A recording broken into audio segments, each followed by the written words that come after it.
ప్రశాంత్ రెడ్డి గారు మాట్లాడిన మాటలు చూస్తుంటే కొత్తగా ఎమ్మెల్యే మొదటిసారి వచ్చిండ్రు సభకు ఆ విధంగా మాట్లాడడం చూస్తే నిజంగా బాధేస్తుంది అధ్యక్ష. 10 ఏళ్ళ అధికారం ఉన్నది వాళ్ళే.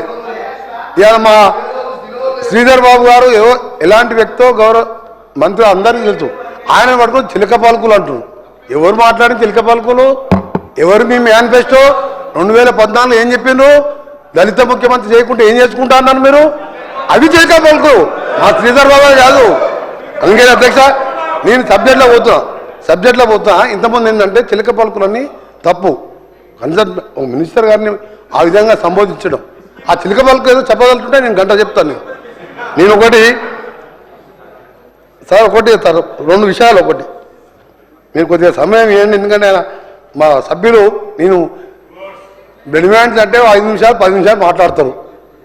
ఏదో మొత్తం 10 ఏళ్ళల్లో బ్రహ్మాండంగా అన్ని రోడ్లు వేసేసినాం అంటే ఇప్పుడు మాకు పనే ఉండకపోతున్నారు. ఇవాళ 6,600 కోట్ల రూపాయలతో ఇవాళ టెండర్లు పిలిచి సగం 15 నెలల్లోనూ ఇవాళ సగం వర్క్ డౌన్ అయినాయి, సగం అగ్రిమెంట్ స్టేజ్లో ఉన్నాయి. వాళ్ళు 10 ఏళ్ళలో చేసినది మేము ఒక 15 నెలలు చేసి చూపించినాం. అది శాంక్షన్స్ ఇచ్చినాం, రికార్డులో ఉన్నాయి, తెప్పించుకోమని చెప్పండి. రెండవది అధ్యక్ష, మా కాంగ్రెస్ పార్టీ జాతీయ పార్టీ. ఏదో అధికారం పొంగని ఒత్తిడిగా అధికారం ఉండడం మాట్లాడడం. మా జవహర్లాల్ నెహ్రూ గారు అనేవారు ఆనకట్టలే ఆధునిక దేవాలయాలని. ఆ రోజు జవహర్లాల్ నెహ్రూ గారు నాగార్జున సార్ ఫౌండేషన్కి వచ్చినప్పుడు చెప్పిన మాట. బాగ్రా నగర్ నుంచి మొదలు పెడితే శ్రీశైలం కానివ్వండి, అటు సాగర్ కానివ్వండి, ఏ డ్యాములు కట్టినా ఏది వేసినా కాంగ్రెస్ ప్రభుత్వంలో ఒక ముందు సూచనతో విషయం. అలాగే ఆనకట్టలే కాదు, రోడ్లు కూడా దేవాలయం లాంటివి అని మా కాంగ్రెస్ పార్టీ నమ్ముతుంది. ఎందుకంటే ఈరోజు అంబులెన్స్ ఆకుండా వెళ్ళే రహదారి ఉంటే ఒకరి ప్రాణం నిలబడుతుంది. ఒక మనిషి ప్రాణం పోతే డాక్టర్లు డబ్బు మందులు తీసుకురాలేవు. అలాగే ప్రయాణికులు మా దివంగత శీలా దీక్షిత్ గారు 3 సార్లు ముఖ్యమంత్రిగా ఢిల్లీలో ప్రయాణికులు ట్రాఫిక్ సిగ్నల్ లేకుండా చూడకుండా ప్రయాణించే ఫ్లైఓవర్ నిర్మిస్తామని శీలా దీక్షిత్ గారు ఒక సమావేశంలో చెప్పి మెట్రోని వరల్డ్ క్లాస్ మెట్రో ఢిల్లీలో కంప్లీట్ చేయించి సిగ్నల్ ఫ్రీ రోడ్స్ అన్ని కూడా తీసి ఢిల్లీలో మొదటి స్టార్ట్ చేశారు. మన ఇలా హైవేల మీద కానీ రోడ్ల మీద పెట్టినప్పుడు అధ్యక్ష ₹1 పెడితే తిరిగి మనకు ₹3 వస్తుంది. ఎట్లా వస్తుంది? ఆ గ్రామాలలో రోడ్లు ఉంటే పరిశ్రమలు రావడం, లోకల్గా ఎంప్లాయ్మెంట్ రావడం. ఇలా నల్గొండకి వెళ్ళి హైదరాబాద్ రావాలంటే 2 గంటలు పడుతున్నది. అదే రేపు 6 లేన్గా ఇవాళ మేము ఒత్తిడి తీసుకొచ్చి టెండర్ స్టేజ్ తీసుకొచ్చినాం. వాళ్ళు అప్పుడెప్పుడు హైదరాబాద్ విజయవాడ 6 లేన్ గురించి మాట్లాడలే. నేను జిఎంఆర్ని తీసేపించి కొత్త డిపిఆర్ చేయించి 3వ నెలలో టెండర్ పిలుస్తున్నాం.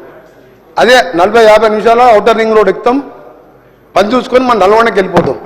ఇవాళ అందరూ కూడా హైదరాబాదు, సికింద్రాబాదు, సైబరాబాద్తో పాటు ఇవాళ ఫోర్స్ ఎందుకు వచ్చింది అధ్యక్ష? నీకు రోడ్ ఫెసిలిటీ మంచిగా ఉంటే పని చూసుకొని మళ్ళీ కరీంనగర్కో నిజామాబాద్కో వెళ్ళిపోతాం. ఆ విధంగా ఆలోచించి ముందు చూపుతోని ఒక హ్యామ్ ప్రాజెక్టు 2016లో గవర్నమెంట్ ఆఫ్ ఇండియా NHA వారు మొదట హ్యామ్ ప్రాజెక్ట్ టేక్. దాని ద్వారా మేము కూడా ఒక్కొక్క ఎమ్మెల్యే ఇచ్చి నాకు ఈ రోడ్డు కావాలి కాదు. ఇవాళ సిద్దిపేట, గజ్వేల్, సిరిసిల్లలో ఎన్ని రోడ్లు వేసుకుంటూ తర్వాత నా స్పీచ్లో చెప్తాను. నేను ఫామ్ హౌస్కి ఏవి 600-700 కోట్లు తీసుకున్నో డీటెయిల్ మీకు వర్క్ వైజ్ చెప్తాను. కానీ నేను చెప్పేది ఏంటంటే వారు గంట 10 నిమిషాలు సభనితో పాటు ప్రజలను కూడా తప్పుతో పట్టించింది. కానీ ఈ విషయాలు చెప్తున్నాను. నల్గొండలో చేపట్టిన వర్క్స్ అన్ని కూడా TUFIDC municipal public health వాళ్ళు చేపట్టిన రోడ్లు అయ్యాయి. నేను నల్గొండ నిన్ననే వచ్చిన అధ్యక్ష. Nalgonda to Devarakonda Delhi double road వేసినట్టు నేను రోజు నిన్న కూడా ఆ ఏరియాకు వేసిన దాన్ని నేను మొన్న ఒక నెల కింద దాన్ని డబుల్గా మార్చి రోడ్ వేయించినా ఇంకా బిల్లు కూడా ఇవ్వలేము. అంటే వారు చెప్పిన ఒక్కటి ఎగ్జాంపుల్ చెప్పాలంటే అబద్ధాలని చెప్పకూడదు. కానీ కొత్తగా ఎమ్మెల్యే 5 ఏళ్ళు ఆర్ఎండ్బి మినిస్టర్ వ్యక్తి ఈ విధంగా మాట్లాడడం కూడా బాధ అనిపించింది నాకు. ఇవాళ 15 నెలలుగా RRR సంబంధించి ఒక విషయం చెప్పాలి అధ్యక్ష. అసలు వాళ్ళకి మాట్లాడే హక్కు లేదు RRR మీద, కానీ చెప్పవలసిన బాధ్యత నాకున్నది. RRR సంబంధించి వీళ్ళు చేసింది అధ్యక్ష, ఆ రోజు ఓన్లీ పేపర్ అడ్వైస్ ఇచ్చి 3A వాళ్ళ టైంలో ఇచ్చిండు. 2017లో డిక్లేర్ చేసిండు. నేను ఇంతకుముందు చెప్పినా మళ్ళీ చెప్తున్నా, కావాలంటే ఢిల్లీ పోవాలా లేక నుంచి ఇక్కడున్న నేషనల్ ఆఫీసర్ పిలిపామంటే పిలిపిస్తా. 161AA నెంబర్ ఇచ్చిందా లేదా? అప్పుడే ఇచ్చింది అధ్యక్ష. కానీ ఎందుకు అప్రూవల్ కాలే? ఎందుకు రాలంటే చెప్పాను నీ తర్వాత తెలుసుకున్నావు 5 ఏళ్ళు పోయింది ఆర్ఎండ్బి మినిస్టర్ నేనై 15 నెలలు అయింది 3 నెలలు అలా పార్లమెంట్ ఎలక్షన్ కోడ్ పోయింది 12 నెలల్లో ఎన్ని వేల కోట్ల వర్క్ పిలిచినావు ఎన్ని గ్రౌండ్ అయినావు నువ్వు పోయి తెలంగాణ తిరిగిరా ఒకటే ప్రతిపక్షంగా రాగా ఒక తీరాగా అధికారం ప్యాటేసి అంటే project alignment and technical approval committee దగ్గర పెండింగ్లో ఉన్నది ప్యాటేసీలో అప్రూవ్ అయితే తప్ప మేము పే చేయలేము రైతులకు 88% జనవరి 2025 వరకు 88% కాన్సెంట్ తీసుకున్నాం రైతుల దగ్గర ఎప్పుడైతే ప్యాటేసి ఈ అప్రూవల్ మొన్న 11th రోజు గడ్కరీ గారు కలిసినప్పుడు వారు ఏం చెప్పారంటే తప్పకుండా ఈ 2 monthsలో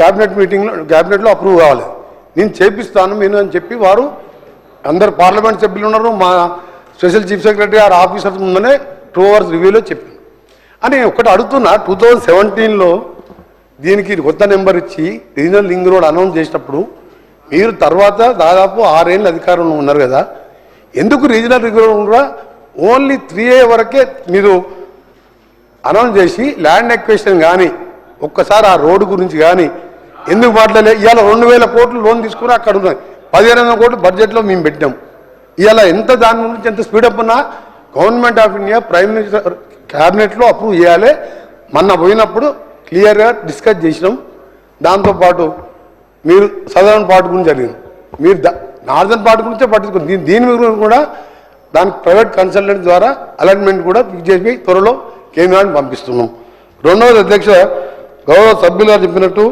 స్టేట్లో సంబంధించిన మీరు వేసిన రోడ్లు వివరాలు తర్వాత చెప్తాను కానీ మీరు ఒకటే మీరు ఎప్పుడు కూడా హైదరాబాద్ విజయవాడ రోడ్డు కావాలని కానీ 6 లేన్గా ఇవి అలా కల్వకుర్తికెళ్ళి శ్రీశైలం వరకు ఎలివేటెడ్ కారిడార్ కోసం ప్రతిపాదన పంపించి దాన్ని గడ్కరీ గారు కూడా డిపిఆర్ ప్రిపేర్ చేయాలి తప్పకుండా దాదాపు 7,000 కోట్ల ప్రాజెక్ట్ అది ఏ విధంగా హైదరాబాద్ విజయవాడని డిపిఆర్ టెండర్ పిలిపించినాం జిఎంఆర్ దాన్ని ఎప్పుడైతే దాన్ని కోర్టుకు పోయిండో దానికి కోర్టులో పోయి స్క్రాచ్ చేయించి ఈరోజు ఆయన రిటర్న్ చేసి నేషనల్ హైవేని మేనేజ్ చేస్తూ 6 లేన్గా చేయబోతున్నాం ఇవన్నీ కూడా చెప్పకున్నా పర్వాలేదు ఎందుకంటే మా బాధ్యత కాబట్టి మీరు అన్నట్టు మాది ఏదో టెంపరీగా మేము ఆలోచించే విధానం కాదు పర్మనెంట్గా ఇంతమంది చెప్పిన రోడ్స్ ఎందుకు ఇంపార్టెంట్ ఇంకెప్పుడు గతంలో నేను ఎప్పుడు చెప్తున్నా అధ్యక్ష గౌరవ కేంద్ర గడ్కరీ గారు కూడా పోయినప్పుడు మాట్లాడతాను నేను డిస్కస్ చేసినప్పుడు చాలాసార్లు ఎంపీగా ఉన్నప్పుడు last 5 years America is great అని ఎందుకంటారు అధ్యక్ష అమెరికన్ రోడ్స్ ఈజ్ గుడ్ అని అమెరికాలో రోడ్స్ బాగున్నాయి కాబట్టి అమెరికా ఆ విధంగా డెవలప్ అయిందని చెప్పి ఇప్పుడు జాన్ ఎఫ్ కెనడీ గారు చెప్పిన మాట రాజీవ్ గాంధీ గారు ప్రైమ్ మినిస్టర్గా ఉన్నప్పుడు కూడా రోడ్లు వేసినా డ్యాములు కట్టినా ఇది ప్రజల కోసం తప్ప కాంట్రాక్టర్ల కోసం కాదు ఇక్కడ జరిగింది లాస్ట్ 10 ఏళ్లలో ఎన్ని లక్షల కోట్లు అప్పు చేసి ఎక్కడ వినేది అందుకనే మేము ఎక్కువ పోకుండా మీరు చెప్పిన తప్పు కాబట్టి నేను 5 ఏళ్ళు మినిస్టర్గా ఉన్న గౌరవ సభ్యులు ఈ విధంగా డీటెయిల్గా నేను డిస్ట్రిక్ట్ వైజ్ నా స్పీచ్లో చెప్తాను కానీ ఎప్పుడు కూడా అధికారం పోగానే మొత్తం 15 నెలలలో మొత్తం ఏదో మేము ఏం చేయలే అంటే అసలు భారతదేశంలో డ్యాములు వేసినా ఓఆర్ఆర్ కట్టినా